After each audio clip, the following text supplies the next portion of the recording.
Alright, this is JMMA and this is my first YouTube video. I will be trying to keep up with mostly all things UFC. That might come with some breakdowns of certain fights. Definitely come predictions and, keep up with some news on some UFC events. Or, UFC news, scuffles, anything going on in press conferences. And yeah, let's continue on with the upcoming UFC event this weekend in UFC 305, headlined by Dricus du Plessis and Israel Adesanya, with Kai Kara France and Steve Erceg being the co-main. Let's start off with the first fight of the night. Stuart Nickel versus Jesus Aguilar.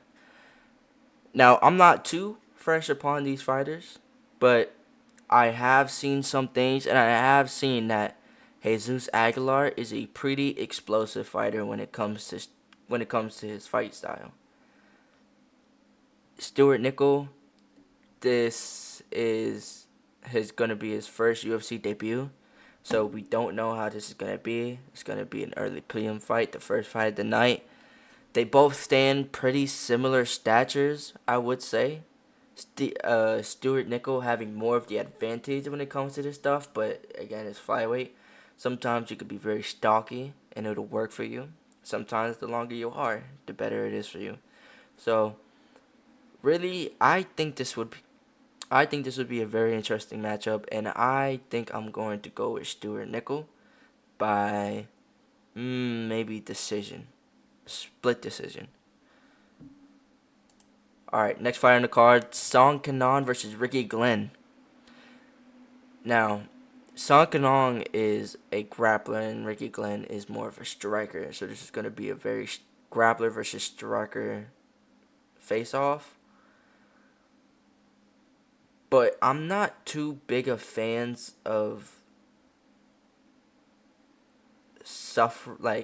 the type of grappler that would suffocate the other fighter.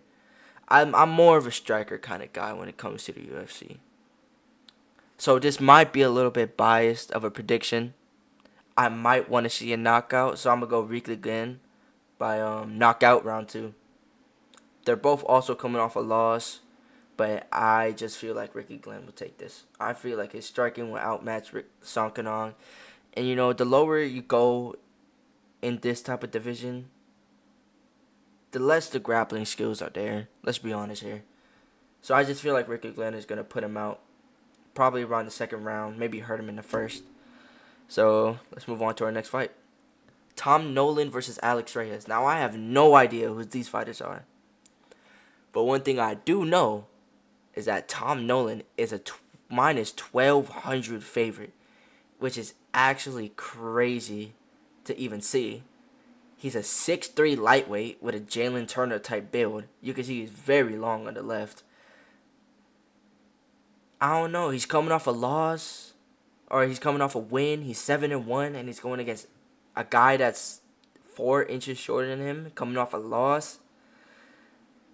I honestly feel like I have to trust the odd makers on this one. I feel like that minus 1,200 favorite odd is just gonna hit. So I'm gonna go with a Tom Nolan round 1 KO, TKO. And the next fight, Jack Jenkins versus Herbert Burns. Again, about the odds, I think Herbert Burns is a minus 800 favorite if I'm correct. They're both coming off a loss, and this is a featherweight bout, and Herbert Burns is 5'9" with around like 5.5 inch reach advantage. Herbert Burns is more of a grappler when it comes to his fight style. And Jack Jenkins, I'm assuming, I don't think I remember any of his fights. But Herbert Burns being a minus 800 favorite as a grappler and Jack Jenkins being more of a striker, I do feel like this matchup is going to be more favored towards the grappler and Herbert Burns. So I'm going to go Herbert Burns by submission, maybe round 2. I would say mid round 2 or just decision. But I'm going to go with submission by round 2. Next fight on the card, Casey O'Neill versus Luana Santos. Now, this is the first ranked fight of the night. And Casey O'Neill being ranked is not going to stand any longer. I do feel like Luana Santos is a better fighter. I feel like Casey O'Neill is just, I don't know, maybe not. I mean, this is the women's flyweight division, you know? So a lot of these fighters that have a bit of skill, you have to take a bit of salt with it, you know? It's not as skilled of a division as the rest. But I do feel like Luana Santos is going to be the better fighter. I feel like she's going to maybe take Casey O'Neill to a decision, a unanimous decision. I think she's going to beat her up on the feet. You know, it's all women's fight go to the ground, but I feel like Luana Santos is going to have more success when it comes to the ground game. And I feel like she's going to have more success when it comes to the striking. So I have Luana Santos by unanimous decision. And then the last fight of the... Nope, my bad. Josh Culibao versus Ricardo Ramos. Forgot about this fight. This is the first fight where there's an Australian on the card. And I don't think I've watched any of these guys' fights. So I'm really going to base my decision off of the location. They have to get... It's in Australia. It's a Perth, Australia card. They're going to try and have the most Australian fighters win when it comes to this. So I do feel like Culibao... I feel like Ricardo Ramos might be a layup to just make Australian fighters look better on this card. So I'm going to go with Josh Culibao. I'm not sure. KO, round 1. I guess let's stick with that. And then here's the last fight of the prelims. Junior Tafa versus Walter Walker. I know nothing about Walter Walker, and I know something about Junior Tafa. All I know about Junior Tafa is that he stepped in for, I think, his brother on the Dan Ige versus Andre Fili card. Was that a fight night card? I'm not sure. But I do know that he got brutally knocked out very quick into his fight. I'm not sure. This guy's 6'6", weighing 25 more pounds than him. He has a 6.5-inch reach advantage. I don't know why it says 0 leg reach for Junior Tafa. Physically impossible. It doesn't even say Walter Walker has a last fight. What are these statistics? UFC, fix this. But Walter Walker is 11-1. Junior Tafa is the pick'em favorite. Maybe minus 135, so I'm not too sure. But, you know, I'm going to go with the guy I know the most. I'm going to go with Junior Tafa, and I'm going to go with... This is a heavyweight bout. I'm going to go with KO round 1. First 30 seconds into the fight. Big shot. Boom. Knock him down to the floor. Finish the fight. Maybe do a shoey. Who knows? Now to the first main event of the evening. Or first fight on the main card. Li Jingliang versus Carlos Prates. I know how Li Jingliang is loved amongst the MMA community. I know that everyone wishes he was able to go in that press conference with his suit. And I know people want him to succeed, but I don't see it when it comes to Carlos Prates. I feel like Carlos Prates is going to take him out. I feel like he's a better striker. He has a higher reach advantage. He has a longer leg reach advantage. I feel like Li Jingliang is just going to get caught up trying to go into Carlos Prates is going to put him in the distance. He's going to go arm, punches, reach. He's going to use his reach advantage, and I just don't think Li Jingliang is going to... I feel like he's just going to stay at that distance with him and then end up getting clipped and then put out. So I don't think Li Jingliang is going to have any sort of success. Maybe some success. Maybe if he gets inside and starts scrapping with Carlos Prates, he's going to have some success. But I just feel like Li Jingliang is just going... I feel like he's going to end up getting clipped, staying at distance with this guy. And we're not going to get that press conference with his suit anytime soon.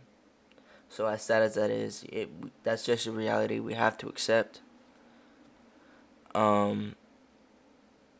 Also, I'm pretty sure Carlos Prates is a minus 350 favorite. So, once again, I'm also going to take the odd betters input into this. So, I'm going to go with Carlos Prates by knockout round 1. Tai Tuivasa versus Jorginho Rosenstruik. This will be a fun fight. But man, does it just support fat, clobbering, meaty hooks. Heavyweights. This is just going to completely show, it's going to demonstrate how fat the heavyweight division is outside maybe the top 5.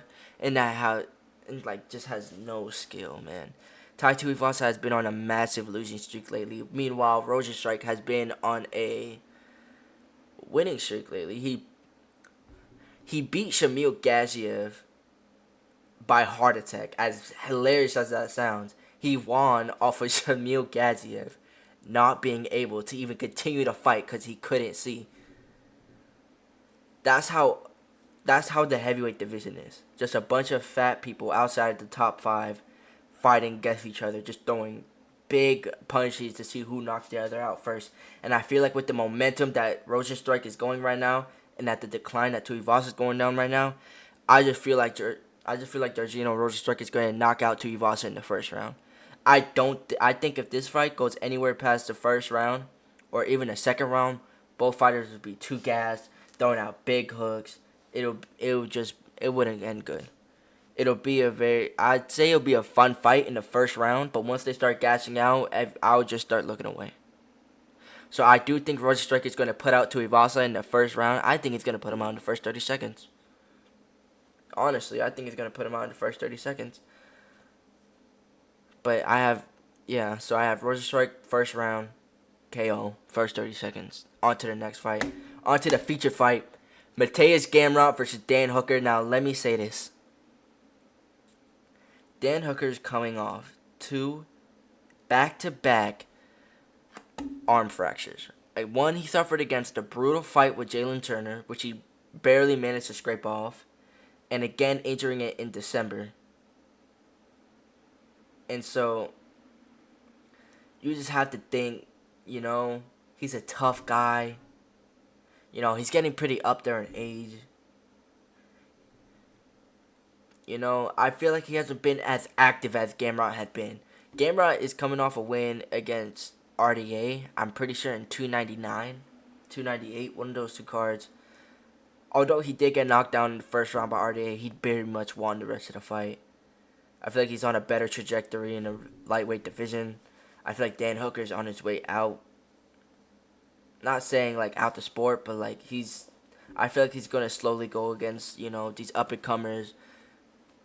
Maybe a Moicano, BSD, Paddy Pimblett, I feel like these fighters would just end up would just take Dan Hooker out the game. And as sad as that is to see, I honestly think that's just going to be the case from now on. But Gamrot has been on a roll lately.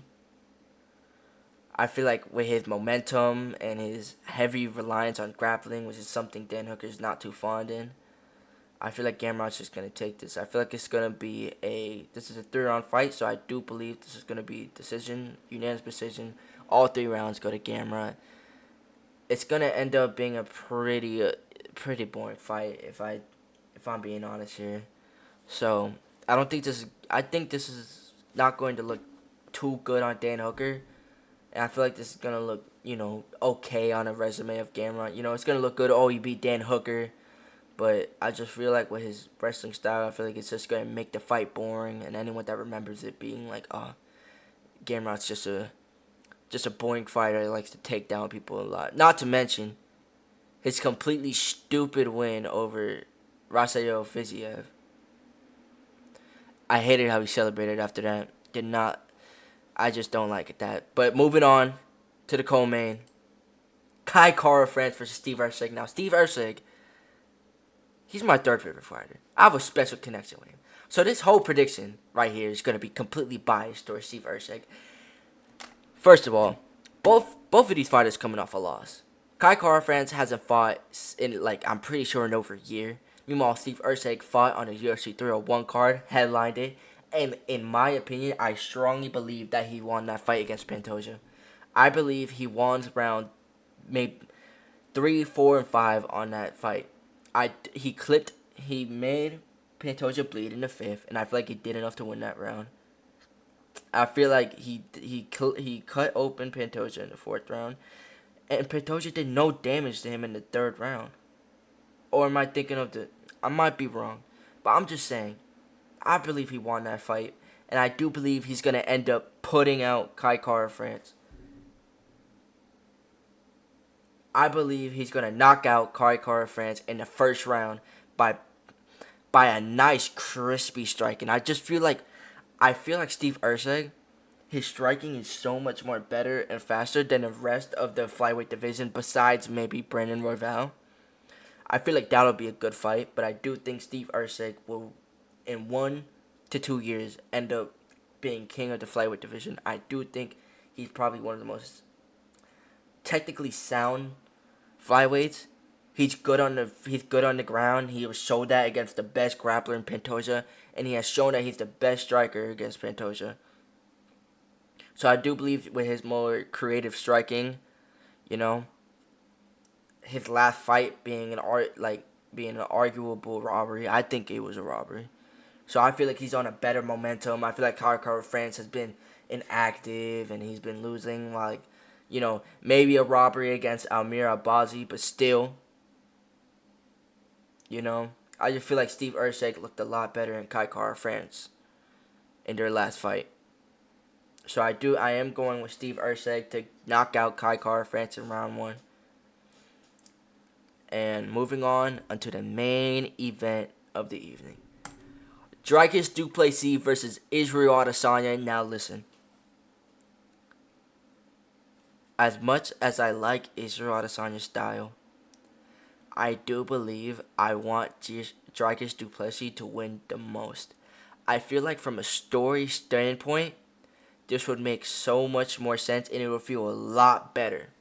Although Dricus, I'm not too fond of as a champion, I do feel like I would rather him be champion over Adesanya, who got a title defense off of a 4-1 loss to Strickland. Which is honestly, why would he get a title shot? I get the stories there, but I feel like Whitaker deserved this fight. I feel like Whitaker deserves title shot more than Strickland does. I heard that Strickland was announced to fight the next winner. I don't want that. I feel like all 4 of these fighters, Dricus, Adesanya, Strickland, and Whitaker, they've all fought already, except Strickland and Whitaker, which is what I want to see the most. So I want Dricus to win. I want him to fight Whitaker to win, then fight Strickland. I feel like that would be amazing. But first we have to focus on this fight. And as a story standpoint, Dricus saying he's a true African champ. Maybe, I do believe Adesanya is taking this way out of proportion. Dricus clearly said in his interviews, the only African champion fighting out of Africa. I do have no idea why Adesanya has a problem with this. He said it loud and clear, and he even stated it in the Ariel Helwani interview. The rat, Ariel Helwani. So he says he's the fighting out of Africa, which is true. And Ngannou fought out of USA. Kamaru fought out of USA. Adesanya is fighting out of New Zealand. And Adesanya is race baiting him. He's making everything about race, which is something DDP has never made this whole story about. He has never made it about race. He has made it about fighting out of the country. So I feel like Adesanya here is more in the wrong than DDP. And I feel like from a story standpoint, it's more of a bittersweet win if Dricus won over Israel Adesanya. But I do believe Dricus is not going to knock out Adesanya. I do believe if anyone's going to get knocked out, it's going to be Dricus. His striking it's just bad. It's just really bad, honestly. It's like almost uncoordinated, I feel like he breathes out of his mouth too much. It's honestly embarrassing when you look at his striking sometimes to realize that he's champ. But Adesanya is just an amazing striker. I feel like if this stays on the feet, this is not gonna be no Strickland versus DDP, where he could just throw big meaty hooks. I feel like he's gonna know this is coming. He's gonna catch on the striking. So I feel like Dricus' way of success is gonna have to be on the ground, or just you know, I didn't think overhands were gonna work against Strickland, but turns out they were starting to work. So I feel like Dricus, maybe sometimes if he throws that big overhand, it can connect with Adesanya, maybe rocking him, but I don't think anyone has the power. Or I don't think Dricus has really the power to overhand or this technicality to do that to Adesanya. So I feel like on a striking standpoint, Adesanya will completely take this fight. But one thing I do feel like is that Dricus will push the pace in this fight. This will not be a boring fight where Adesanya leg kicks at rage. That is not how Dricus fights. You can clearly see that in his fight against Strickland, where Strickland is known for being a sort of boring fighter, you know. He dominated Adesanya, great. He against his other fights with other fighters, he has been boring. His fight against Paulo Costa, although I think was a complete breakdown of Paulo Costa, it was pretty boring. But he made that Strickland versus DDP made that Strickland fight much more entertaining because he would push the pace. He would run in, throw stupid strikes. Some of them would connect. He would just throw and throw and throw and keep that heavy pace on him the whole time. So I feel like this fight is not going to be an Adesanya leg kick at range. I do think DDP is going to push this pace, and this will not be a boring fight. I do think this will be performance of the night. And as much as I want DDP to win, I feel like Adesanya is going to win. I have a strange feeling that Adesanya is going to end up knocking out Dricus probably around the second, maybe fourth round. I'm going to say fourth round because Dricus, listen, his face gets brutal the more the fight goes on, especially with Strickland. And I feel like Adesanya, he's just going to end up doing that to Dricus. And I feel like around the fourth round, he's going to end up putting him out. Jab, cross, head kick. I just feel like it's going to end up knocking him down. And then Adesanya is going to finish the fight. And then we're going to have a sad, sad middleweight division after this. Adesanya might move up and fight Pereira, which I think Pereira would absolutely knock him out. But hey, that's just how it is. So that's my full card predictions for UFC 305. Thank you for watching. I will be posting more on this channel, so look out for that. Alright, you guys have a good night. See ya.